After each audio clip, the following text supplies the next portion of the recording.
ఉత్పన్నం కాదు అధ్యక్ష. విజయ్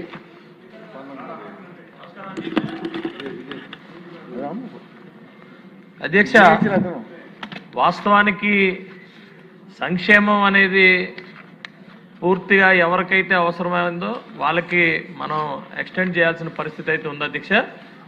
మనం తీసుకున్న కొన్ని నిర్ణయాల్లో అవి ఒక్కొక్క వ్యక్తికి, నిజమైన అవసరమైన వ్యక్తికి దూరం అయిపోవడం వల్ల మనం ఎంతైతే నిజాయితీతో, ఎంతైతే ప్రజల మీద ఉన్న కమిట్మెంట్తో మనం ఈ పనులు చేస్తామో ప్రభుత్వాలు, అవి చేరలేనప్పుడు అవి ఒక ఎగ్జాంపుల్గా మిగిలిపోతాయి అధ్యక్ష.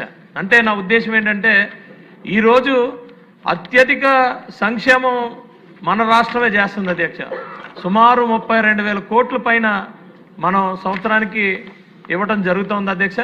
కాకపోతే చిన్న చిన్న విషయాల్లో ఈ డిలీషన్స్ కానీ ఎడిట్ ఆప్షన్స్ కానీ లేకపోవటం వల్ల నిజంగా ఇబ్బంది, కొంతమందికి నిజంగా అవసరమైన వాళ్ళకి ఇబ్బంది పడుతున్నారు.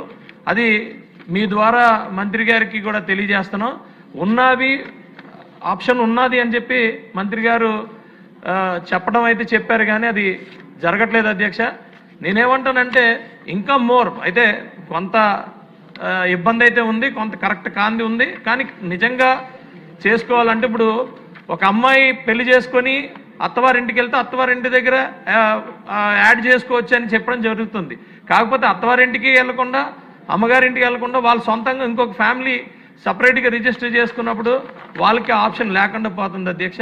కొత్త రేషన్ కార్డులు కానీ ఇవి కానీ ఇవ్వకపోవటం వల్ల మళ్ళీ వీళ్ళు ఏమవుతుందంటే, వీళ్ళు ఏమైనా ఉద్యోగాలు చేసి ఒక 3 లక్షల రూపాయలు వాళ్ళు ఏదో సిటీలో ఇది చేసుకొని మిగిలిన వాళ్ళు, అంటే ఒక కుటుంబంలో 2-3 అన్నదమ్ములు ఉంటే ఒక అన్నదమ్ముడు ఉద్యోగం చేసుకోవడానికి వెళ్తే మిగిలిన 2 అన్నదమ్ములు అక్కడ కూలి పనులు చేసుకొని వాళ్ళ తల్లిదండ్రులు కూలి పనులు చేసుకుంటే వాళ్ళకి కూడా పెన్షన్ రాకుండా ఇలాంటి పరిస్థితులు ఉన్నాయి అధ్యక్ష. అదే కాకుండా ఎవరో ఉపాధి కోసం ఓ సెకండ్ హ్యాండ్ కారు కొనుక్కొని ఆయనేదో కారు కొనుక్కుంటారు, కారు కొనుక్కున్నా అని చెప్పి తల్లిదండ్రులకి క్వాలిఫై చేసే పరిస్థితి అధ్యక్ష. ఇవన్నీ కూడా మనం పెద్ద మనసుతో కొద్దిగా జాగ్రత్తగా ఇవన్నీ కూడా ఎడిట్ ఆప్షన్స్ చేయకపోతే అధ్యక్ష, మనం ఇన్ని వేల కోట్లు ఇచ్చిన తర్వాత కూడా అక్కడక్కడ 1-6 ఎగ్జాంపుల్గా మిగిలిపోవడం వల్ల మనకే బాధ అనిపిస్తుంది అధ్యక్ష. దీన్ని పెద్ద మనసు చేసుకొని ఎడిట్ ఆప్షన్స్ మాత్రం చాలా సీరియస్గా, డిసిప్లైన్డ్గా అనే కమిట్మెంట్తో చేయాలని చెప్పి మంత్రి గారికి కోరుకుంటున్నాను అధ్యక్ష.